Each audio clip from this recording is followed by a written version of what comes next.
জয় জগন্নাথ।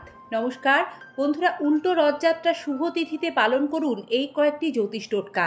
দূর হবে আর্থিক জটিলতা এবং গরুকে খাইয়ে দিন বিশেষ এই একটি জিনিস। জন্মছকে গ্রহদোষ থাকলে তা দ্রুত খণ্ডন হবে এবং বহু সুফল লাভ করবেন। ভক্তি ভরে জগন্নাথ দেবের পুজো করলে মুক্তি পাবেন জীবনের একাধিক জটিলতা থেকে। 2025 সালে উল্টো রথ বা পুনর্যাত্রা 5ই জুলাই বাংলার 20 আষাঢ় শনিবার পালিত হবে।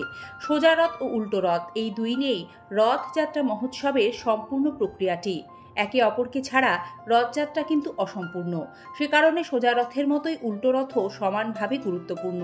শাস্ত্রমতে এই উল্টো রথের দিন বেশ কয়েকটি নিয়ম রয়েছে, যেগুলি সঠিকভাবে পালনে গৃহস্থের কল্যাণ হয়, বাধা বিপত্তি দূর হয়। আজকের এই পর্বে সেগুলি সম্পর্কে আপনাদের একে একে বিস্তারিত জানাবো।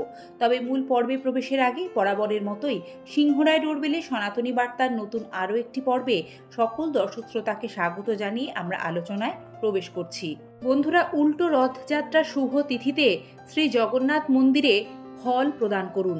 শাস্ত্রমতে এতে মনস্কামনা পূর্ণ হয়, আর্থিক উন্নতি ঘটে। এই দিন সকালে স্নান সেরে যে কোনো জগন্নাথ মন্দিরে গিয়ে ফল প্রদান করে আসুন। যে কোনো আর্থিক জটিলতা থেকে খুব দ্রুত মুক্তি পাবেন। অর্থ সংক্রান্ত নানান সমস্যা সারা বছরই আমাদের লেগে থাকে। কখনো পাওনা টাকা আদায়ের সমস্যা, কখনো আয় বৃদ্ধিতে বাধা দেখা দেয়। তেমনি অনেক সময় আর্থিক ক্ষয়ক্ষতি খুব ব্যাপক হারে আমাদের ভীষণ কষ্ট দেয়। আপনি অর্থ সংক্রান্ত নানান জটিলতার সম্মুখীন বারবার হলে শ্রী জগন্নাথ, বলরাম ও সুভদ্রা মহারানীর মূর্তিতে গোলাপ অর্পণ করুন। এই কাজটি করলে কিন্তু মা লক্ষ্মীও অতি প্রসন্ন হন। রথযাত্রার সঙ্গে এই গোলাপ ফুলের বিশেষ সম্পর্ক রয়েছে। শাস্ত্রমতে এই বিশেষ তিথিতে শ্রী জগন্নাথ দেবের চরণে গোলাপ ফুল অর্পণ করলে সংসারে আয় উন্নতি বৃদ্ধি পায়। বন্ধুরা, উল্টো রথযাত্রার গভীর আধ্যাত্মিক অর্থ রয়েছে। মূল রথযাত্রায় ভগবান জগন্নাথ দেব তাঁর ভাই বলরাম ও বোন সুভদ্রাকে নিয়ে মাসির বাড়ি গুন্ডিচা মন্দিরে যান।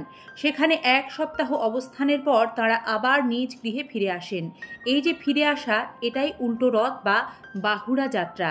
এ যাত্রাও কিন্তু অতি গুরুত্বপূর্ণ। এই শুভ তিথিতে 5টি শিশুকে পছন্দ মতো জিনিস দান করুন।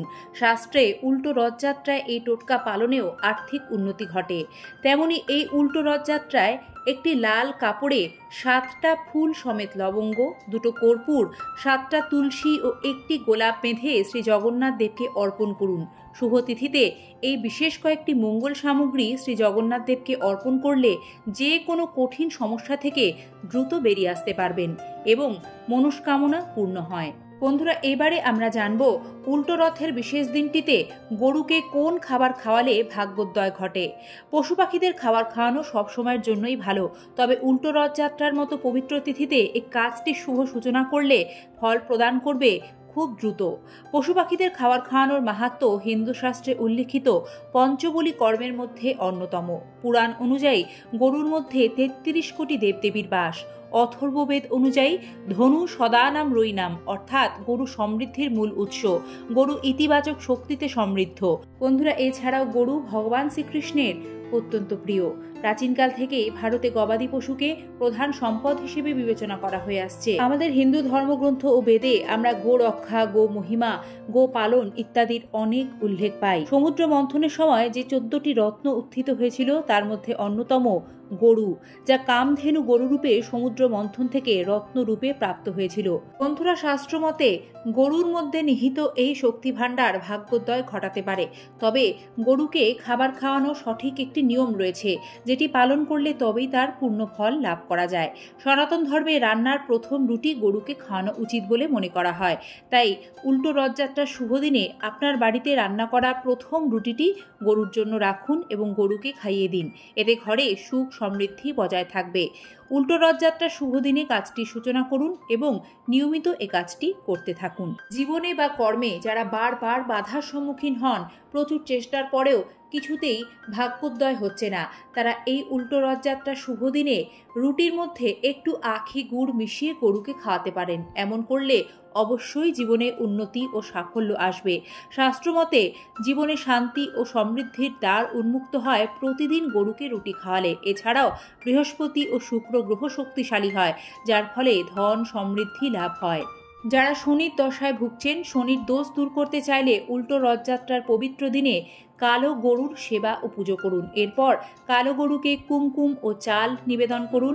তারপর গরুকে লাড্ডু খাওয়াবেন। সব শেষে গোমাতাকে প্রদক্ষিণ করে প্রণাম করুন। এতে শনির দোষ খণ্ডন হবে। পারিবারিক কলহের কারণে জীবন অতিষ্ঠ এই সমস্যা থেকে মুক্তি পেতে চাইলে এবং জন্মছকে গ্রহগত দোষ ত্রুটি খণ্ডন করতে চাইলে উল্টো রথের দিন গরুকে সবুজ তাজা ঘাস খাওয়ান। এ প্রতিকার আপনি প্রত্যেক দিনই পালন করতে পারেন। এতে দ্রুত এই সকল সমস্যা থেকে বেরিয়ে আসতে পারবেন। বন্ধুরা, উল্টো রথযাত্রা অত্যন্ত গুরুত্বপূর্ণ। হিন্দু শাস্ত্র অনুযায়ী যারা উল্টো রথের দড়ি টানেন বা এই যাত্রায় অংশগ্রহণ করেন তারা বিশেষ পুণ্য লাভ করেন শ্রী জগন্নাথ দেবের কৃপায়। এটি পারিবারিক বন্ধন, ঐক্য, প্রেমের প্রতীক। এছাড়াও এটি সমৃদ্ধির প্রতীক। তাই আজকের বলা পর্বের উল্টো রথযাত্রা সম্পর্কিত সকল টোটকাই কিন্তু শাস্ত্রসম্মত। তার একটিও আপনি পালন করলে নিশ্চিত রূপে সুফল লাভ করবেন এবং উপকৃত হবেন। ধন্যবাদ পর্বটি সম্পূর্ণ দেখার জন্য। ভালো থাকবেন। ভিডিওটি ভালো লাগলে একটি লাইক করার বিনম্র অনুরোধ জানালাম। সাথে থাকবেন। আবারও দেখা হবে আগামী পর্বে।